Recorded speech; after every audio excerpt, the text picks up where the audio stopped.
Hey guys, welcome back once again. As you can see a program on your screen, you have to find error or output of this program. So, start guessing what is the value of j. So, your time start now.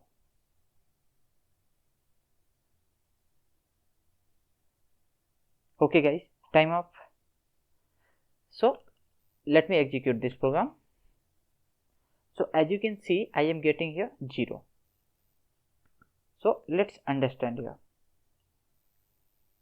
So, as you can see here, the value of I is initialized with the 0 and j is also initialized with 0, and this condition is logical AND, so this I is going to replaced by 0.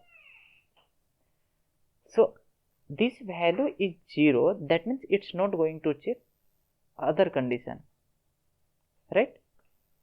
So the first value, that means I here itself is a false, so it will not go to check the next condition. So it will terminate the loop and it will come out and it will print this value. That means it's not going to get into this portion and inside the if condition.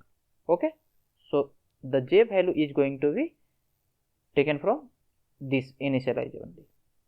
Okay, so okay guys, do like, share and subscribe. See you in next video. Thank you.